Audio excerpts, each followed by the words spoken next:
Yeah, it's a nice mixture, and they've done a good job of making this round really test the strengths of a driver. And you want that early in a bracket kind of uh, setup that we have.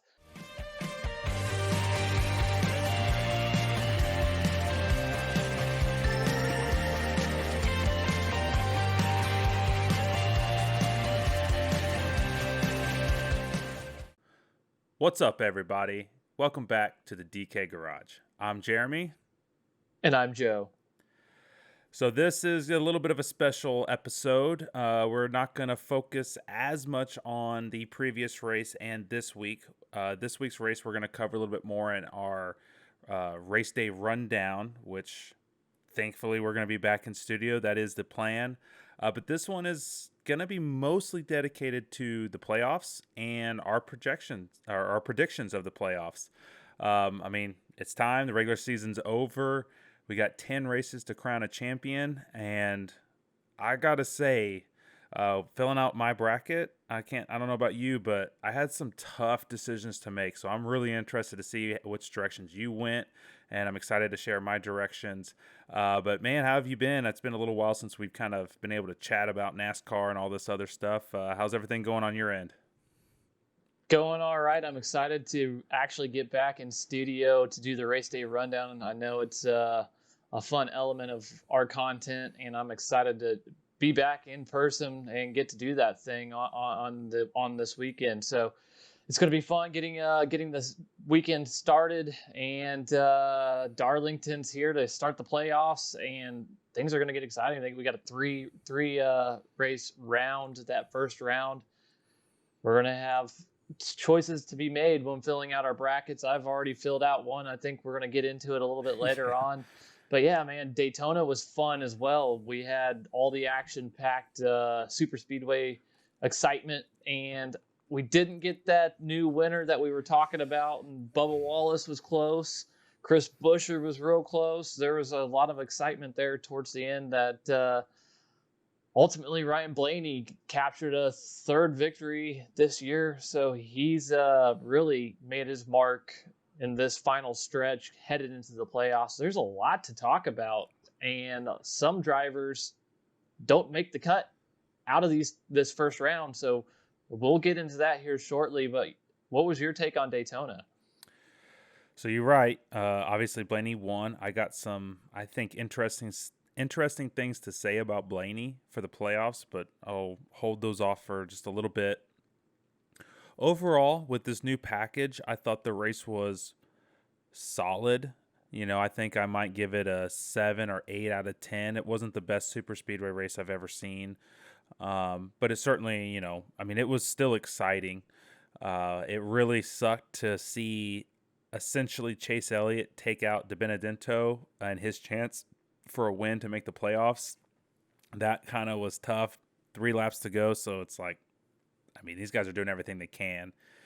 It seemed like the blocks were a little bit more intense than what we've seen in years past. I think that's the reduced horsepower at play there. They were. It was interesting because at times, we saw some separation, a little bit more separation than what we've seen in some really recent races. But at the end of the day, they are still fairly stacked up. We weren't seeing much tandem racing going on. A guy or two might get out in front, but then here comes the whole pack to catch them. So overall, I thought the race was fairly solid. Mediocre day, DraftKings wise. Made about half back. Was looking pretty good until the Chase and the Benedetto incident. And obviously, I don't know about you. I guess I'll ask you, but I end up going fairly heavy on Kaz and Landon Castle, and was looking pretty good there for a while, and then they both end up wrecking out before most of the other drivers did, so they didn't get a good finish. Did you land heavy on those guys at all? Oh, I had quite a bit of both. I think I had more Kaz than Landon Castle, which ultimately hurt. But you're right. The blocking was really aggressive, and that ultimately cost me because I had solid exposure to both Matty D and Chase Elliott because I was playing the contrarian narrative last week, and it was looking really nice. I was really excited to see both those guys fighting for it at the end. That's what it was all about. I was really hoping that they'd keep it clean the last couple of laps, but I knew things would get chaotic. We just didn't know who would be the ultimate, I guess, driver to start everything. But yeah, we had a couple bouts of accidents there at the end that really shook things up, and getting some names that we're not accustomed to in the top 10 on top of a disqualification. So there was a lot of things to wrap up and talk about. Ultimately, Tyler Reddick got in on points, so he locked his way into the playoffs in his second year, which pretty exciting to see that happen as well, because Tyler Reddick is somebody I've looked to as a future star in this sport. You know, Austin Dillon was that guy that seemed the most likely to kick Reddick out, at least on paper, because he didn't necessarily have to win going in. He mathematically had a chance. And I think in both stages he finished higher than Tyler Reddick. But the thing is, at the end of the day, Tyler Reddick was also getting stage points, so the net gain was very minimal. And that third stage, it essentially, he was going to have to finish top 3, and Reddick was going to have to be one of the first ones to wreck out, and that just didn't happen. But Dillon did look good. It looked like he might pull it out there for a little bit. Logano was really strong most of the race. Chase looked really strong. But at the end of the day, you know, Ryan Blaney, back-to-back wins. Michigan kind of raced like a super speedway, so I guess maybe that helped him out a little bit. I don't know. He just seems to put himself in the right place at the right time late in the race, and he's been really good on restarts. And they got a nice – I mean, they are a team that I would probably have predicted to not advance into the round of 12 or be on that bubble in the round of 12 before Michigan. Now that Michigan and Daytona has happened, I don't know if I can say that same thing about Ryan Blaney, because they got so many playoff points. They got momentum. They're sitting pretty. But one thing I just wanted to touch on just real briefly, and then I want to get into playoff talk. I think for me, the reason why I'm not as favorable, I guess, about this Cup race is the way the race that happened earlier in the day, the Xfinity race. I don't know if you got a chance to see it or not, but that was one heck of a finish. And Colleague was they just strategized their way perfectly. You could see them making moves to get in behind one another. And at the end of the day, Justin Haley won that, and he was able to get a top 10 in the Cup race, right? I believe that's, yeah. He is going to be one heck of a driver next year for sure. But did you happen to see that Xfinity race? Oh, absolutely. That was exciting. And it was almost like watching or playing a video game with your buddies. It was like, it's go time. And they all got in a line. They took over the 1, 2, 3 stack right there at the front of the pack. And that was fun to watch them come across the line. And it came across 1, 2, 4, but it was almost 1, 2, 3. That was something to see. Justin Haley ultimately got the win. He had a 7th place finish later in the day in the Cup race, which sixth, is showing it's actually 6th because of the Chris Buescher disqualification. I'm just looking at it true. right now. That's true. Yeah, that's right. Everybody moved up a spot. Bubba Wallace ultimately finished 2nd. He was just 1 spot short of marking his way into the playoffs. But yeah, there were so many elements. We haven't even mentioned that Kyle Larson ultimately won the regular season championship and got the hoisted trophy afterwards. Yet again, seems like he's doing that every week, everywhere he goes. So, man, there were so many elements about the season winding down, that being really a wild card race. We didn't get the new winner like we've talked about, but still, it's on to the playoffs, and there's a lot of excitement to be had with the way they formatted it. The rounds of 3 races until you get to that championship 4, and then that's where everything ultimately plays out on in Phoenix. So it will be really, really fun to see. But we've got Darlington, Richmond, and Bristol coming up in the round of 16. Those 3 races really are going to be fun. And we start this week with Darlington. Darlington, if you watched the race earlier in the year, Martin Truex Jr. absolutely dominated here.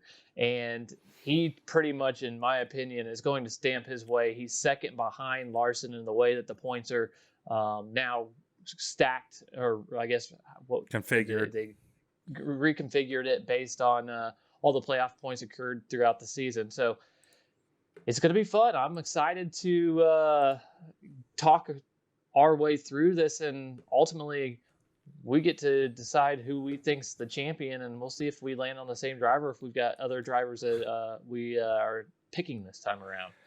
So technically, Truex and Blaney are tied for second in playoff points. So he does not have that same edge. That's what I'm saying with Blaney getting those 2 wins back to back at the last 2 races of the regular season. In my opinion, again, I'll get to it, but they're in in my opinion, a much better playoff position than they were going into it. Now, because of Larson's domination, he is plus 47 over the cut line to make it into the next round. That's essentially not quite a whole race if you figure in stage points, but I mean, that's almost a whole race that he could just take off. Blaney and Truex only have a 19-point cushion. So it's not going to be a cakewalk by either of these guys. If either one of them have a bad race or 2 bad races, that could be it. So the pressure is going to be on everyone, I think, essentially except for maybe Larson. I don't expect a catastrophic failure there. But Denny Hamlin led most of the season, regular season, in points. He's going to come in as the 7th seed. He is only 10 points to the good. Let's get into Darlington a little bit, and then let's talk about our playoff picks. Other than the Truex thing, because obviously he dominated, that's an easy one. If Truex isn't that guy this week, is there a guy that you're kind of looking at Darlington to really stamp his way into the next round and just get it over with?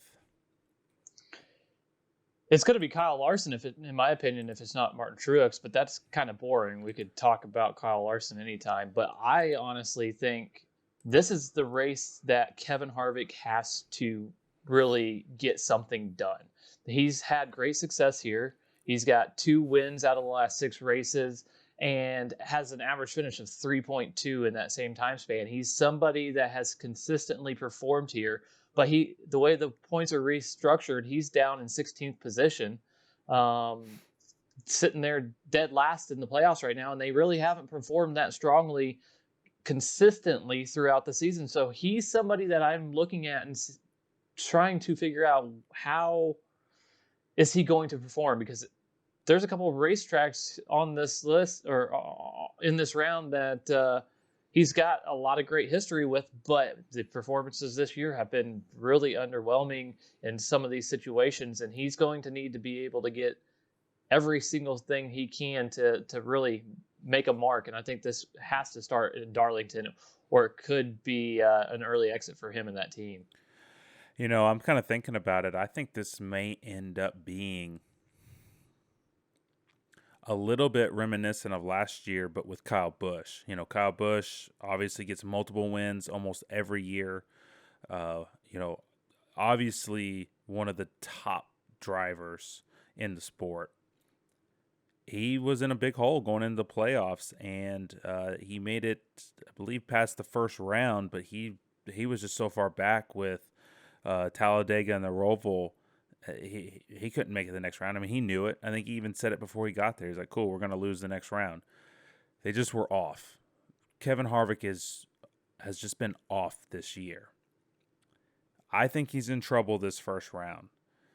But because of Darlington and how strong he's been, Richmond and Bristol, he has a chance to still make it past this round because these are very favorable tracks. He won 2 of the first 3 races in the playoffs last year.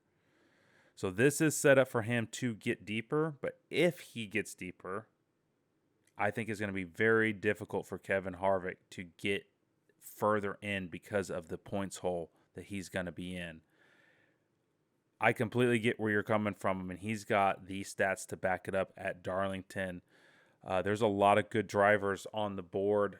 I I think it's, you know, we talked about this a lot throughout the season. This is what the 19 team has been gearing up for, so I expect them to come out strong in this race. If they don't, I think, it kind of leaves the door open for a Denny Hamlin. Maybe we finally see him. I mean, obviously he knows how to win at Darlington. He's no stranger to victory lane there. I think this is a race that he can maybe pad his stats a little bit going into that next round, because I think he's another driver coming in at the seventh seed. He's going to need some extra playoff points to advance past that round of 12. I think there's a lot of pressure on that team. It's going to be a fun race. I mean, the Southern 500 is a super classic race. Sunday night, so we're going to get another, kind of night race here. It will definitely end under the lights. I think it's going to get a little wild. I think it's highly possible we see a guy like maybe a Tyler Reddick somehow sneak in and get a win because, Kyle Larson and Truex are going so hard they take each other out or something like that. I think we're going to see fireworks right from the get-go. So saying that, let's kind of get into our first round picks, unless you had something else you wanted to add about Darlington in particular. Darlington's going to be fun. We're going to talk some strategy and talk numbers and give you our impact scores in our race day rundown video. So make sure you check back on race day. Sunday morning, we'll release that for you. Like we said, we'll be back in studio. Check out all of our other content that'll be available. We'll put our race guide and our garage thoughts. We're going to be talking about some of the tracks coming up that are in this bracket. And the garage thoughts this week encompasses all of the tracks that are in this playoff. So if you want to take a look at that and help you build your bracket, it kind of gives you a good idea of who's been strong as of late here at some of these tracks. So it gives you some perspective there. So check out our garage thoughts on our Patreon. That is something that might help you on your path to $10,000 that thing giving away this year for that fun tournament there at NASCAR.com. But yeah, Jeremy, I think let's take a look at the play. One thing I just wanted to add real quick, because I wanted to actually bring up the garage shots, so thank you so much for bringing that up. The way I'm setting it up this week is this should be kind of like a little blueprint for the entire playoffs. I'm going to have the regular season stats in there, the stats since the All-Star race, so more recent race, so maybe you can identify someone maybe that's flying a little under the radar. I got both the 750 and the 550 separate, so you can see per track the first three races in this first round. They are all 750. That is important because we're seeing certain drivers excel at one or the other, and very few seem to be excelling at both. Kyle Larson. The other thing we have in here is I also put every race of the playoffs. So we have 10 races. I chose a 6-race sample, the last 6 races, except for the Roval because there's only been 3. So you'll get all of that all the way up until the championship. So, resort back to that. Moving forward, we'll kind of have a garage thoughts based on where we're at so far in the playoffs and a little bit more specific to that track and track type.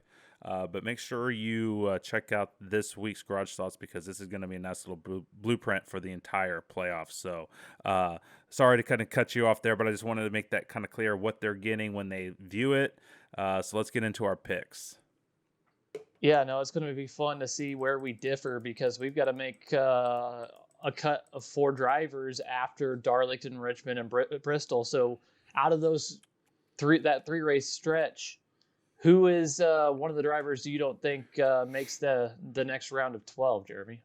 So I think the easiest and most likely everyone is going to be cutting them off of their playoff selection moving forward. I would be very surprised if one of these guys makes it through, and that's going to be McDowell and Amarola. Amarola, obviously, he has a win at New Hampshire this year on 750, so he's a little bit more of a question mark, I guess you could say. But I'm going to have those 2 drivers out of the first round for sure. You have any objections to that? No, I've got both of those drivers as well, and I've actually got another driver to add, Christopher Bell. I unfortunately do not see that he has the path in this first round to easily make it, but we've seen stranger things happen. He's the fourth driver, though, in my opinion, of that Gibbs stable in the playoff mix, and there are other priorities sometimes whenever that is the occurrence. So we'll just ultimately see if he has a good couple races and ultimately plays out. So, Who's some so I also don't have Bell advancing. You know, the fact that he's in Joe Gibbs equipment, he has Adam Stevens as his crew chief, who used to be with Kyle Busch. They won multiple championships together. That obviously makes them dangerous, but I think they're going to need another year or two to really come into their own. We've seen glimpses of them looking good. They almost came back and beat Amarola at New Hampshire. I think if we got the full race, he possibly could have, and maybe we'd have a different discussion here. But he would have potentially, possibly been in on points, but if he doesn't get that win at the second race of the year at the Daytona road course, yeah, I think he's one of those bubble drivers that we were talking about at Daytona, maybe on the outside looking in, or maybe trying to make sure that they're playing it safe, like a Tyler Reddick. He didn't do a whole lot the rest of the season where I'm like, this guy's making a deep playoff run. So for me, I have him out. So in my opinion, and there's going to be those who probably disagree, and if you disagree, let us know. I think the fourth driver that doesn't make it is going to come down for most people between Tyler Reddick and Kevin Harvick. I don't know if you feel a little differently, but that's how I feel like everyone else, the way their stats look, their momentum, all that stuff, I think they're going to be in. So I think Harvick and Reddick are those last two. I think it's going to come down to one of them. Personally, I'm going to actually say Tyler Reddick. Everything says Kevin Harvick. All the stats say Kevin Harvick. But I've been trusting stats on Kevin Harvick quite a few times this year, and it hasn't worked out. The RCR group, the headquarters, they've talked about it many times, the Race Central, they're not focused on Austin Dillon as much anymore. They're focused on Tyler Reddick. I think he's going to get fast cars. I think he has potential to do really well in this round and maybe surprise some people. Maybe not a win, but I think he's going to edge out Kevin Harvick in the end. Do you see it differently? Actually, I do have Kevin Harvick advancing over Tyler Reddick to kind of counterbalance you. I think Tyler Reddick could go down that path. We could really see that, and he could take a big step and make that round of 12. But Kevin Harvick has the experience to do the points race. He's learned that the hard way, and experienced how much every position is a point, as Rick Allen will say, and many times over the next few weeks. But can we get a line? Can we get a playoff line for how many times Rick Allen's going to say every position's a point? It's got to be an over-under of like 157 or something like that. I mean, there has to be an odds maker out there willing to take a bet on something along those lines in this playoff stretch, because he's going to say it a lot, because it really does matter the outcomes of these races. And I think Kevin Harvick has the experience and knowledge to do this, even though we saw Tyler Reddick do it really well to end the season because he was in such a tight playoff race with his teammate. I still give the edge to Harvick making my round of 12. So we'll ultimately see how it plays out. But that next round of 12, it's Las Vegas, Talladega, and Charlotte Roval. It's going to be interesting to see who really makes their mark in this round of the playoffs. It's a tough one for me. It's kind of a coin flip in my opinion. That's why I'm going to give the edge to Reddick, but I won't be surprised. I mean, Kevin Harvick should make it. The fact that I'm not picking Kevin Harvick should kind of tell you that, hey, there's obviously some concern there, because there's no reason why he shouldn't be one of the first guys to punch his way into the next round, or at least really be dominant. But that's just the way I'm going to go. So let's get into the round of 12.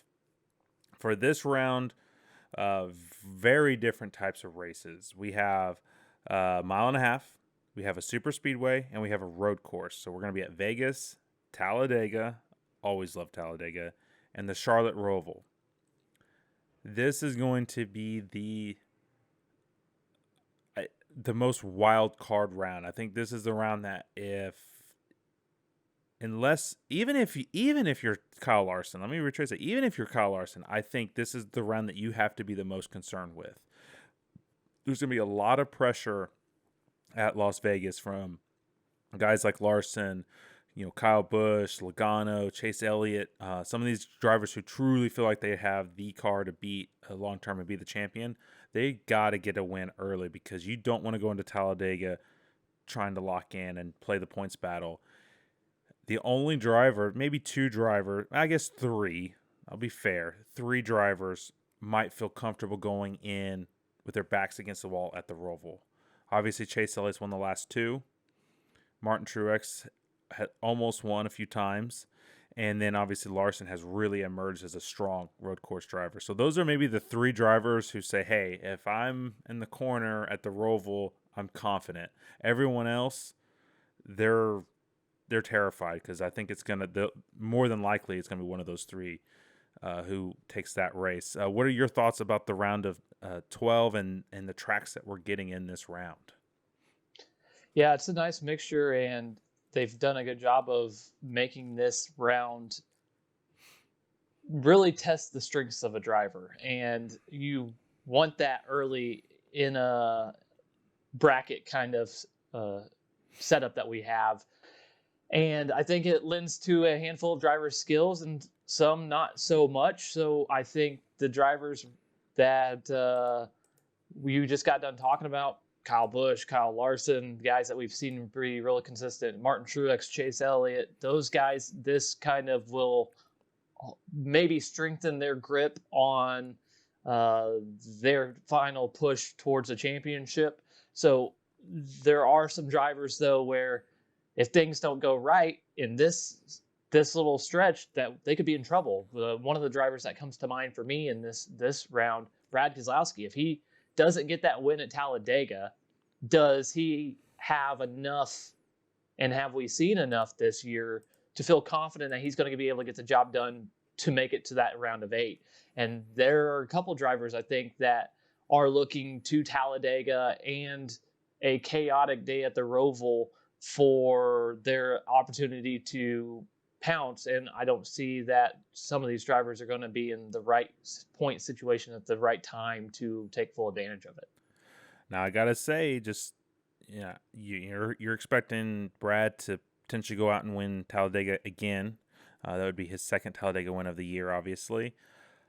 But I have to say, at Las Vegas, he has the best average finish, 4.7. And including a win and 4 top 5s there. So Brad is a guy, although on 550s, a little bit more hit and miss.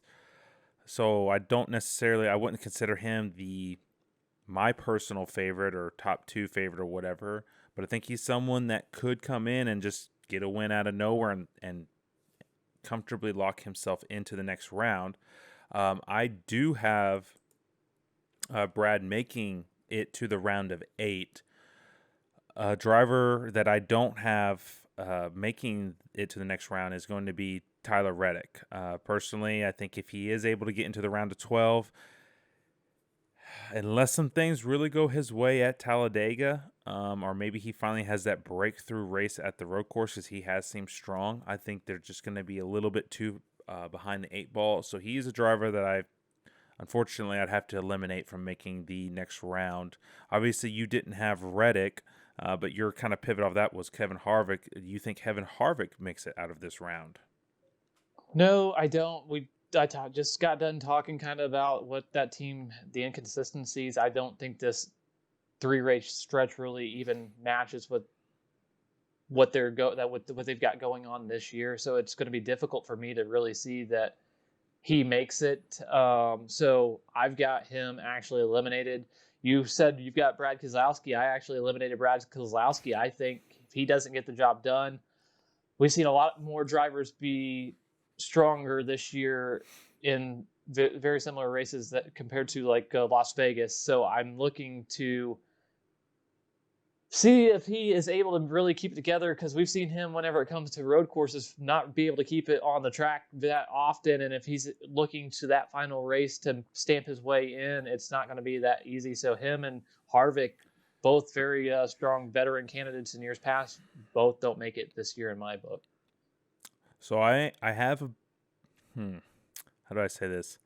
I think I got a little bit of a bombshell not advancing out of this round, but I'll get to him in a second. Another driver I don't have making the next round, which I can totally see him doing it. But the driver that I got, four drivers are going home regardless, right? Kurt Busch. I think at the end of the day, it might be a little challenging for him. He'd have to, I think, win at one of these races to do it. He's capable, but at the end of the day, I think he's going to just miss the cut. Alex Bowman, he made the round of 8 this year. I think he's going to come up a little bit short. We haven't seen him really excel too much on these particular style tracks. 750s, some other kind of odd 550s like Pocono, sure. But I don't know if I see him getting it done at Vegas. Talladega Superspeedway, that's a coin flip no matter what, no matter who you are, even if you're Denny Hamlin. And then the Roval, a road course, he's been decent. He's been decent at the Roval, but I think at that point he might be so far behind the points that he's going to need a win, and I don't know if he can go head-to-head against Chase Elliott, Kyle Larson, or possibly Truex to get that win at the Roval. So for me, I got to eliminate Bowman out of this round. Do you have any similar drivers not making it? Actually, I have Kurt Busch and Alex Bowman both not making it in my scenario. Kurt Busch just barely makes the cut, in my opinion. I think he's been strong. He could find his way into the round of 8 if things go well. He's got to win at Vegas. He's a good plate racer. So Talladega is on the radar for him, and he's been fairly strong at road courses as well. So that is something that he could get the job done at the Roval. But yeah, Bowman, he's the scenario we talked about with Christopher Bell. He's the 4th car in the Hendrick stable, and the most inconsistent all year. He has the 3 wins, though. He knows how to find his way and get the job done, so he could easily find it, but I just don't think he does. I think his teammate William Byron actually gets in and has a similar kind of run to what we saw from Alex Bowman last year. We've said it throughout this year that we've seen that kind of step. It hasn't been as consistent here as of late as it was earlier in the year with him, but Byron, in my opinion, stamps it. So I guess we were down to your final pick, because I eliminated Kurt Busch, Brad Keselowski, Alex Bowman, and Kevin Harvick. So my last driver not making it into the round of 8 is the number 11 team of Denny Hamlin. Oh, wow, really? Yeah, I think he misses it at Vegas. I think might come close. We know he's a heck of a guy at super speedways, but those are very unpredictable. Some strong drivers like Blaney, even Chase Elliott. I think they're going to be tough to beat. Brad Keselowski already won there. Maybe even that's obviously prime. That's a prime race for a non-playoff driver to also win. If a non-playoff driver wins, I mean, that takes away a chance to lock yourself into the next round. So, in kind of my scenario, the way I see it, I don't see him winning those first 2 races. And kind of what I said about Alex Bowman, I don't think he can go head-to-head. I don't think the road course program is quite there to go head-to-head with Chase Elliott, Truex, Kyle Larson. I know we saw it kind of a little bit at the Indy road course, but that thing was such a mess at the end. I don't want to consider too much of that into this. So personally, with the hole that they're in, not getting the wins, not getting those extra playoff points, I think if he's points battling his way in, there's a chance he has a bad couple finishes and he might not make it through. I could see that happening. I have him in my 7th out of 8 positions on my playoff bracket, so I could see that him being there on that cut line. But yeah, we'll ultimately see. It's going to be fun to watch that round play out, and then we're on to the round of 8 with Texas Kansas, and then a short track race at Martinsville. The round of 8 is going to be some of these drivers, I think, have an advantage here. Martin Truex, in my opinion, is somebody that has a hand up, a leg up, if you will. Kyle Busch, too. The guys that we're talking about in these previous rounds have really good, strong data at these 3 tracks, and I think those two make a big impact early on, and we'll see what happens. So the last round before the championship race, that's going to be at Texas, 1.5 miles. Kansas, another 1.5 miles. Both of those are going to be 550 horsepower package tracks. And then the last race is at Martinsville, which is going to be 750. That Martinsville race, I think, is going to be pretty wild. I think there's going to be some really good drivers trying to get the win. But it sounds like you have Truex advancing, correct? I do, yeah. Truex and Kyle Busch. So I do have Kyle Busch advancing. I think he is capable of winning at either Texas or Kansas. We saw it already this year. I don't feel as comfortable with him doing it against some of these other guys at Martinsville. But again, it's Kyle Busch. He's been much more Kyle Busch-esque this year. But his strength has certainly been on the 550s versus the 750s. I think he's able to make it in, even if it's on points. I think he can do it. Truex is a guy I feel is in some trouble. I think he might be in a position where he has they just have not been very good overall on 550s. They've had a few races here and there, but they've been the dominant car on 750s. I think they go into Martinsville in essentially a must-win. Personally, I don't have them advancing. If they do advance, I think they were a strong contender for the championship. I think he could be very, very good at Phoenix. But ultimately, I have both Truex and Joey Logano, who I like both of them. I think if they can make the championship 4, I think they could win it.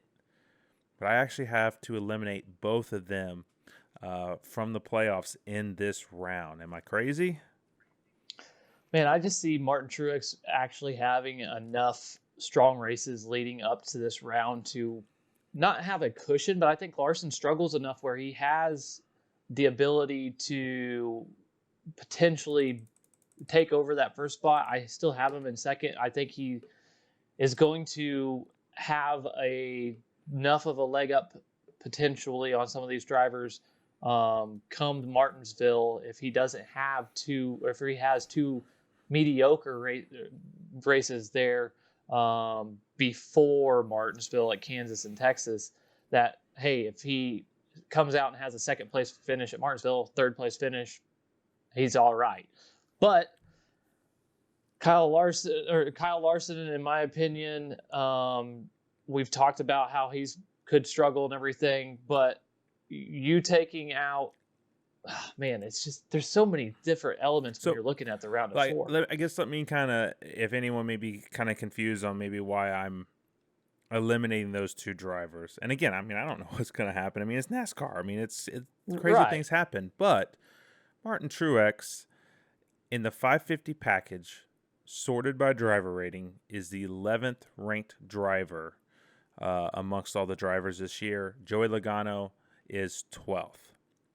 Truex's average finish is 15.1. Logano's is 18.9. If they have similar results at both Texas and Kansas, that puts them both essentially most likely in a must-win situation. And both of those drivers are certainly capable of winning Martinsville. We've seen it multiple times already. But only one of those have the potential to win, and I don't know if either of them do it. Chase Elliott's good there. I mean, there's a lot of good drivers there. Blaney's really good there. So personally, this was obviously the toughest round. I thought it was going to be easy. I had Truex, I had Logano, I guess maybe Larson or Elliott or Kyle Busch kind of, but I was strong on both Logano and Truex making it to the championship throughout the year. But the way this playoff is stacked and the way the regular season finished and the points and all that, that's that's the trap, is those two 550 tracks that they have both struggled at. Whereas Kyle Busch, Kyle Larson, Denny Hamlin, even though I have them eliminated, William Byron, Ryan Blaney, Chase Elliott, all those guys have better statistics at the 550 tracks. So I think that gives them a pretty big leg up going into that final round. That's the way I see it. But that's only two drivers. I have two more to go. Who were some of the drivers that you do not have advancing to the championship round? I mean, you said Truex and Kyle Busch are there, so that means you got to eliminate some guys. Yeah, so if I'm eliminating guys like in your scenario there, I've eliminated Joey Logano actually, so I can see your strategy there. And Denny Hamlin, who didn't make the cut for you last round, Earlier, he yeah. doesn't make the cut for me. I think he's somebody that we just got kind of done talking about his scenario. These three races, they could play well into him. He's been someone that could get the job done. I just don't know if he can be in line with Truex and Kyle Busch in that Gibbs stable there too. These two guys have been really strong as of late. It's going to be fun to see who out of those three actually can get the job done. If we see two teammates and who those two teammates are, because I'm looking at cutting Ryan Blaney, actually. He's somebody in this round. Joey Logano's teammate there at Penske. I think we hadn't seen enough consistency from that team overall in 550 horsepower equipment. And that means we're looking at Martinsville for Ryan Blaney to get the job done. He's got 4 top 5s in 6 races, but is he going to be able to get enough points in those 550 horsepower races to make it all make sense at the end of the day? So I've actually eliminated him, Joey Logano's teammate as well, Ryan Blaney. So I kind of said it earlier, before these last 2 races, I probably would have eliminated Ryan Blaney in the first round or more than likely in the second round. I just hadn't seen that much to impress me that's, would dictate that he could make it a deep playoff run. But now that he's got those wins, the confidence has got to be pretty high. If he's able to kind of skate through those first 2 rounds, I think he's dangerous. One of the reasons why I think he's dangerous is Texas. Kevin Harvick has recently owned Texas. 2 wins, 4 top 5s, average finish of 5.5. We know that. I don't think he's going to be a factor at Texas. Kyle Busch won the playoff race last year as a non-playoff driver at that point at Texas. That was a whole mess. Three-day delay, rain, all sorts of stuff. I was at the first 50 laps on Sunday. I saw Harvick get kind of screwed with the rain situation. Dumb race. I mean, really dumb race. But either way, Kyle Busch has been strong there. He also has 2 wins in the last 6, average finish 6.7. But realistically, when I've been watching Texas races, I see Ryan Blaney up there a lot. I was personally at a race, I think it was in 2018, where Harvick dominated, but Ryan Blaney was right there behind him. And it was so obvious that those two were the fastest cars the whole day. Like, there was no denying it at all, just from my eyes, telling me that. I think Ryan Blaney has a strong shot to win Texas and lock himself in right away. So personally, I do have Ryan Blaney surprisingly making the championship 4. I think at this, again, before a couple weeks ago, I'd have Logano in there. I think Logano would have been kind of that guy from Penske to represent. But I think maybe this is Ryan Blaney's year to kind of take that next step. Maybe he has a little bit of a Chase Elliott type playoff run like he had last year, So that's kind of where I'm seeing Ryan Blaney actually making it. If we get back to a couple of the last 2 drivers that I have to eliminate, in my playoff bracket, I still have Brad. I'm going to have to axe him in this round. I also have Byron making the round of 8. I think that would be huge for the 24 team, but I think it would be difficult for them to make that to the next round. So Ultimately, those are my 4 drivers eliminated: Truex, Byron, Logano, and Brad Keselowski. Yeah, I've eliminated Blaney, his Logano, his teammate, Hamlin, and then I went Byron as well. So that means I've got his teammates Kyle Larson and Chase Elliott both making it, along with Truex and Kyle Busch.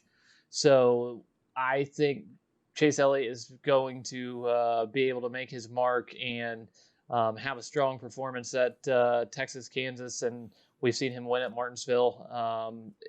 Hopefully, he's not in a scenario where that happens, but this is going to be really tight. And with one race to decide these 4 drivers, Phoenix is going to be really exciting where the championship is held. Your 4 drivers, how do they look again? So I have 3 of the same 4 that you have. I have Larson, Kyle Busch, Chase Elliott, and Ryan Blaney. So very similar. Now I just want to make a slight little caveat. I feel pretty confident Kyle Busch can make it. If Blaney's there, I think he really could do it. Larson should be there with the points cushion and all that, but I think that last round could give him some troubles. If Truex or Logano happens to leapfrog him in, and the other guys stay the same, I also like their chance. Ultimately, just based on what I see, if Larson is championship eligible, he's makes it to that last round at Phoenix, I think it's going to be very, very difficult to beat him. Personally, I would like to see Chase do it again, back to back. It would be cool to see that. But I think if Larson's there, even though Chase was my preseason pick, I think the dude's just been winning in everything, man. I mean, even without running much practice in some of these other random cars and series, he just gets in the car and wins. You know that Hendrick will give him a fast car, just like they got Chase Elliott a fast car last year. I think if he's in there, I think he's so tough to beat. Do you have it going a different direction? I know who I your do. preseason. I know who your preseason pick was. Yeah, I do actually. I have the other Kyle, my preseason pick, Kyle Busch. Honestly, I think he gets the job done. He's been strong at Phoenix in years past. He has 2 wins out of the last 6 races there. He's been basically in lockstep whenever when Kyle Larson's been dominating some of these races, he's been in his tracks. I think he's been the most consistent throughout the season whenever you look across the data, and 550 and 750s and all the combinations of road courses, short tracks, and everything. So I think my preseason pick gets the job done at Phoenix and comes out on top as a champion. But we'll ultimately have to wait and see how it plays out. But man, it's going to be exciting to see how it does shake out. Well, I won't be surprised because one race to win the championship. I mean, it's hard to not want to bet on Kyle Busch. But if I am using some data, and if I'm using all of the 750s, which is both fair and unfair, because obviously we had 37 road courses this year, it skews the data for Phoenix. But that being said, Kyle Busch is actually the 12th ranked driver in driver rating with an average finish of 15.4. Now, he does have 4 top 5s, but 0 wins. Larson, Truex, obviously, they both have 3 wins. Chase Elliott has 2, both road courses. So I understand where you're coming from, but I will say the 750 data is not as favorable for Kyle Busch as some of these other drivers that I have and also you have in your championship 4. If I'm going off of your lineup, obviously I would like the Larson and things like that, but Truex, I would probably pick Truex over Kyle Busch if Truex makes it. I just don't personally have him making the championship 4, but it's very interesting, and I guess I'll commend you for sticking with your preseason pick. I'm differing slightly, but I will be rooting for Chase, but I would expect Kyle Larson to win that if he's in there. Any last little things that you wanted to touch on before we wrap this episode up? It's been a blast. I always like doing these kind of what-if kind of scenarios because obviously we don't know, but we do have some data to kind of back up our predictions. And dude, it's the playoffs, man. this is going to get wild the next 10 weeks. It's going to be wild, and we'll try to help navigate through this. It's crunch time for the playoff teams. It's crunch time for us. We're going to be diving into the data every week to get prepared for the DraftKings slates, the Prize Pick slates, everything that's going on week to week. And I'm really excited to get back in the studio to do the race day rundown. And we'll be out on Sunday morning, put together our race guide to finish that up this week. And really sit back and watch some race day action come Sunday. Playoff action is always wild. I'm really going to try to find an over and under on how many times Rick Allen uses the phrase "every position's a point." See if we can come up with something along those lines this week and put some money on it. But yeah, message Bovada, man. They reply to DMs sometimes. They may throw a line on there for you. If they do, let me know. Yeah, I'll let you know. But yeah, we'll be out with our Prize Picks videos. Those have been fun to add to our content, and all you Patreon members, thank you so much. We've got some early access passes still available at a discounted rate, so go take advantage of that. When you look at it, it's only like $3 a race. How hard is that to do whenever we're here in crunch time for the playoffs? We're going to have a lot of fun providing you that content there on Patreon and here on YouTube. So if you can hit that subscribe button, it helps us out. Definitely let us know if you like what you see here in the comments. We appreciate the feedback. Thank you for all you listeners there on the audio only version of our podcast. We've seen a great uptick in downloads there. So thank you for the support. Any comments that you have, we'd love to engage you on our social medias there at Twitter, Instagram, Facebook. We have them all the descriptions, or all of the links are in our descriptions below. But yeah, man, I'm ready to get on with the race day rundown in studio and get these lineups built come Sunday. I'm right there with you, man. It's been a blast discussing these playoffs with you. I'm excited for the rundown, just like you said, all the other good stuff. Let's put a bow tie on this episode. It's been great. I'll see you soon to record the rundown, but until then, I'm Jeremy. He's Joe. This has been the DK Garage.